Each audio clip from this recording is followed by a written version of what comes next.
Introduction of mint, mint का introduction.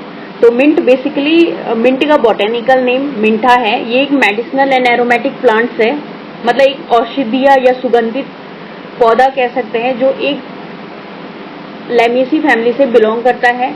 इसको हिंदी में पुदीना कहा जाता है। लेमेसी फैमिली, हम उस फैमिली को कहते हैं, ऐसे प्लांट्स या ऐसे फ्लावर्स जिनमें अच्छी फ्रेगनेंस आती है, उसको लेमेसी कंसिडर कर दिया जाता है। मिंट का वाइडली यूज इसके इफेक्ट और मेडिसिनल प्रॉपर्टीज के चक्कर से हो रहा है। इसमें जैसे प्रोडक्ट होता है मेडिसिन के लिए या फूड प्रोडक्ट, कॉस्मेटिक या हर्बल ट्रीटमेंट्स के लिए यूज किया जाता है। मिंट का डेली लाइफ में बहुत ज्यादा इंपॉर्टेंट रोल है।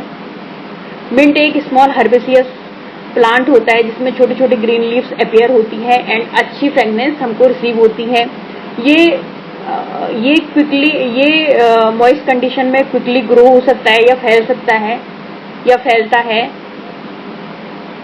जहाँ पे मॉइस्चर बहुत ज्यादा रहता है तो वहां पे ये इजिली फैल जाता है और इजिली ग्रो हो जाता है, राइट।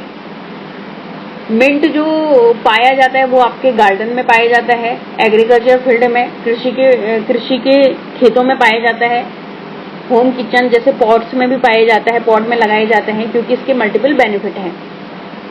मिंट जो लीव्स है, मिंट लीफ में एक इंपॉर्टेंट कंपाउंड होता है जिसे मिंथॉल कहा जाता है, जो एक कूलिंग सेंसेशन देता है और ये बहुत ज्यादा यूजफुल होता है एक मेडिसिन एंड हेल्थ प्रोडक्ट के लिए।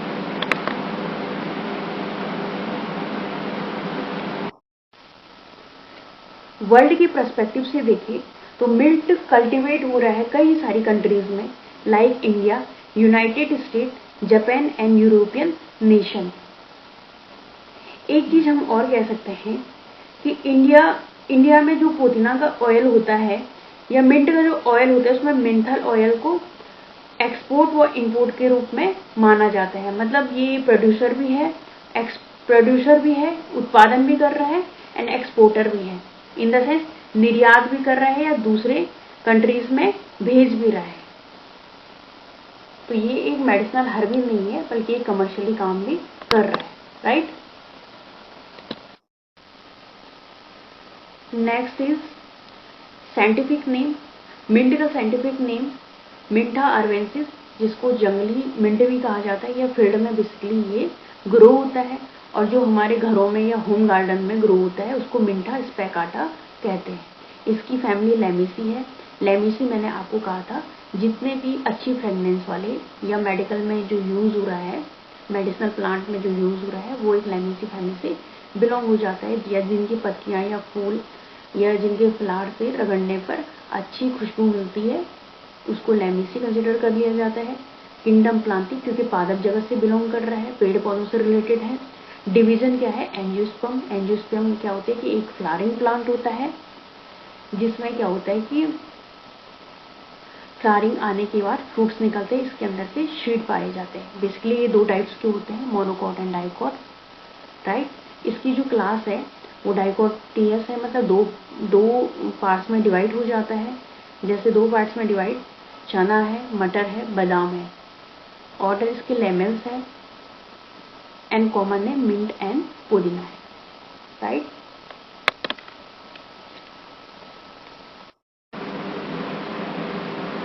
डिस्ट्रीब्यूशन, तो मिंट का डिस्ट्रीब्यूशन, मिंट जो ओरिजिनेट होता है वो एक तराई मेडिटेरियन मॉइस्ट बेसिन से होता है, मतलब जहाँ पे मॉइस्चर बहुत ज्यादा होता है तो ये वहां से ओरिजिनेट होता है। ये सक्सेसफुली ग्रो हो सकता है दो रीजन में, एक जहाँ पे टेम्परेट रीजन होगा, दूसरा होता है ट्रॉपिकल रीजन। टेम्परेट रीजन हम उस रीजन को कहते हैं जहाँ पे टेम्परेचर या ना तो ज्यादा रहता है ना तो कम रहता है, एंड सब ट्रॉपिकल रीजन वो रीजन होता है जहाँ पे क्लाइमेट बहुत ज्यादा हॉट रहता है एंड ठंडियों में ज्यादा ठंड भी नहीं होती है, ना ही ज्यादा फ्रॉस्ट गिरती है या ना ज्यादा पाला वगैरह गिरता है, तो मिंट वहां पे ग्रो हो सकता है। मिंट मेनली जो पाया जा सकता है किसी भी पार्ट, वर्ल्ड के किसी भी पार्ट में पाया जा सकता है या पाया जाता है। ये कॉमनली जो ग्रो होता है वो इन उत्तराखंड, पंजाब, उत्तर प्रदेश एंड हरियाणा में मिंट ग्रो हो सकता है, या ग्रो होता है गार्डन में, फार्म में, होम पॉट में and medicinal and culinary uses के लिए। मेडिसिनल औषधि के लिए भी यूज होता है and culinary uses like home uses के लिए भी यूज होता है। यूएसए में मिंट की 2 स्पीसीज पाई जाती है जो बहुत ज्यादा इंपॉर्टेंट है मिंट ऑयल के लिए एंड फ्लेवरिंग प्रोडक्ट के लिए, फ्लेवर के प्रोडक्ट के लिए बहुत ज्यादा इंपॉर्टेंट। तो 2 स्पीसीज कौन कौन सी है? एक है मिंठा पिपरिटा एंड सेकंड है स्परमिंट जिसको कहते हैं मिंठा स्पिकाटा।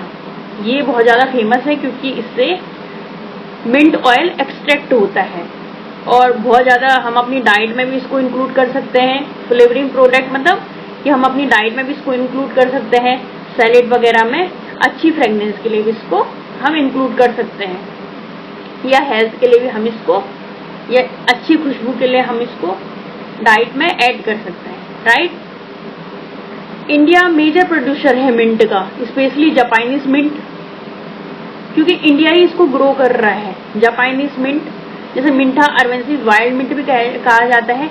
किसके लिए यूज हो रहा है? क्योंकि इसमें प्रोडक्शन होता है, मिंथॉल प्रोडक्शन होता है, मिंट से एक्सट्रैक्ट होता है ऑयल और उसमें एक इंपॉर्टेंट कंपाउंड पाया जाता है जिसको मिंथॉल प्रोडक्शन कहा जाता है, या मिंथॉल का उत्पादन हो रहा है, इसलिए मिंठा अरवेंसिस स्पीसीज बहुत ज्यादा इंपॉर्टेंट है ऑयल के लिए, राइट। मेजर कल्टीवेशन नॉर्मली सबसे ज्यादा जो कल्टीवेशन हो रहा है वो नॉर्थर्न प्लेन्स, उत्तरी प्लेन्स में हो रहा है। क्यों हो रहा है? क्योंकि वहां पे सुटेबल क्लाइमेट्स है, वहां की जलवायु बहुत ज्यादा अच्छी है एंड वहां सॉइल कंडीशन बहुत अच्छी है। Soil condition in the sense कि वहां पे जो सॉइल है वो फर्टाइल सॉइल्स होती है एंड मॉइस्चर रॉक हो जाता है, वाटर को एब्जॉर्ब कर लेता है and deep rooted oxygen provide करता है, राइट।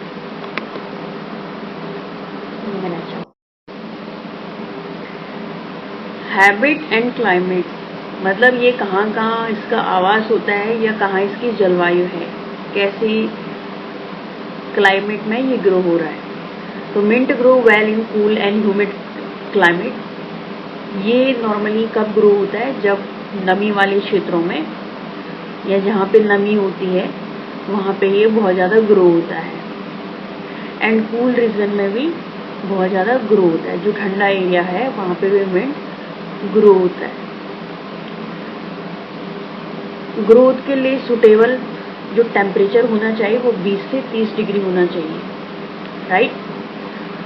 इसमें रिक्वायरमेंट के लिए रिक्वायरमेंट सनलाइट की मॉडरेट होनी चाहिए, ना ठंडा होना चाहिए ना ज़्यादा गर्म होना चाहिए एंड सफिशिएंट मॉइस्चर मतलब इक्वल मात्रा में मॉइस्चर होना चाहिए वहाँ पे। Best growth in fertile soil में होनी चाहिए, मतलब उसमें मैन्योर वगैरह सारा मिक्स होना चाहिए तभी बेस्ट ग्रोथ होगी। वेल ड्रेन मतलब उसमें मॉइस्चर लॉक नहीं, मॉइस्चर लॉक होने के साथ साथ उसमें वाटर कैपेसिटी होनी चाहिए, वाटर ढंग से एब्जॉर्ब होना चाहिए रूट तक एंड नॉर्मली जो मिंट ग्रो होता है वो लोमी सॉइल, जलोढ़ मिट्टी भी आप कह सकते हैं। ऐसी काली काली मिट्टी होती है एंड इसमें वाटर इजिली एब्जॉर्ब हो जाता है एंड वाटर एकदम से एब्जॉर्ब होगा या मिट्टी वाटर को एब्जॉर्ब करेगी तो ऑक्सीजन लेवल मेंटेन रहेगा, right.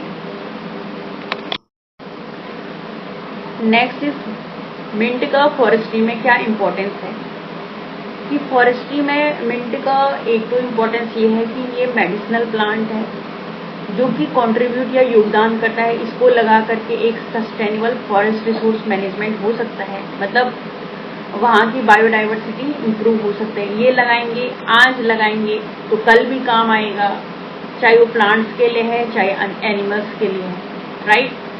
And support agro forestry system, ये क्या होता है कि सपोर्ट करता है कृषि और वानिकी को भी सपोर्ट करता है। They help in conserving medicinal biodiversity, ये हेल्प करता है कंजर्विंग मेडिसिनल बायोडाइवर्सिटी को एंड एनकरेज करता है eco restoration practice like afforestation and reforestation. जितना ज्यादा हम वहाँ पे लगाएंगे खाली जमीन पे तो उतना ज्यादा बायोडाइवर्सिटी वहाँ पे अच्छी होगी, वहाँ पे फ्लावर्स है या एनिमल्स है वो हैबिटेट होंगे। रिफॉरेस्टेशन दोबारा वहाँ पे प्लांट या नेटिव स्पीसीज लगा के हम रिफॉरेस्ट कर सकते हैं। फॉरेस्ट्री में ये इंपॉर्टेंस है। Soil conserving in the sense बहुत बार सॉइल इरोजन हो सकता है। सॉइल इरोजन मतलब मृदा अपवर्तन या मिट्टी का कटाव हो सकता है। तो अगर हम मिंट का हर्ब लगाएंगे तो उससे इरोजन कम होगा, राइट।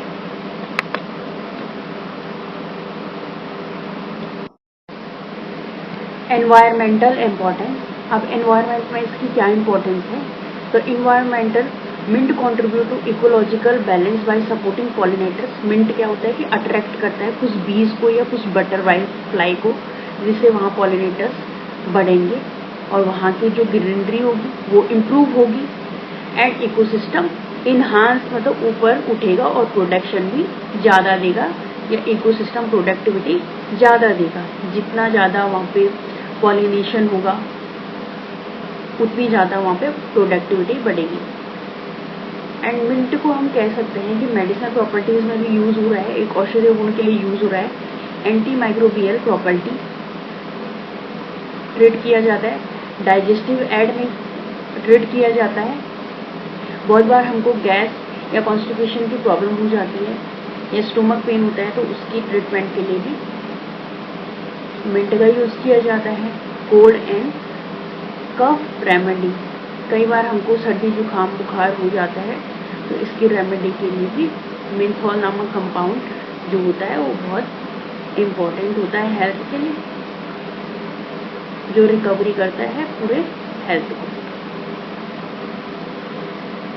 इसका बहुत वैल्यूबल इफेक्ट है, मतलब ये बहुत ज़्यादा कीमती है या इसका मूल्यवान कह सकते हैं। Traditional modern health care system में हम इसको पुराने परंपरागत रूप से भी यूज कर रहे थे और मॉडर्न तरीके से भी इसको यूज कर सकते हैं।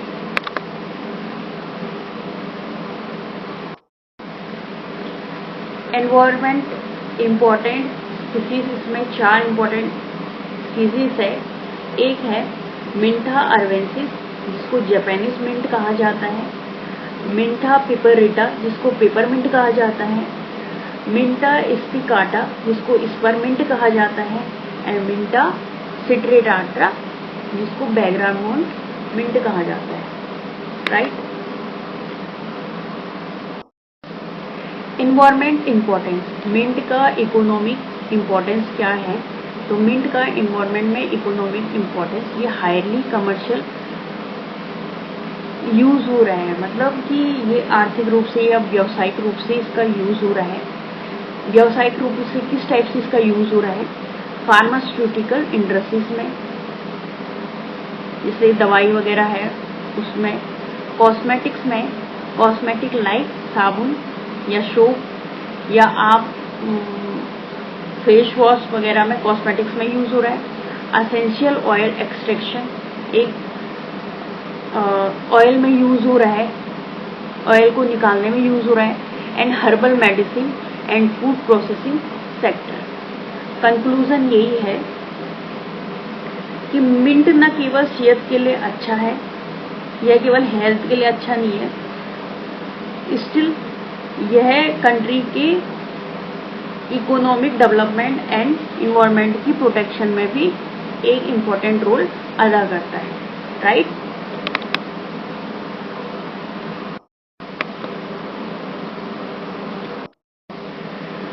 And thank you so much. Video अगर इंफॉर्मेटिव लगी होगी तो लाइक शेयर एंड सब्सक्राइब जरूर कीजिए। मिलते हैं एक नेक्स्ट मेडिसिनल वीडियो के साथ।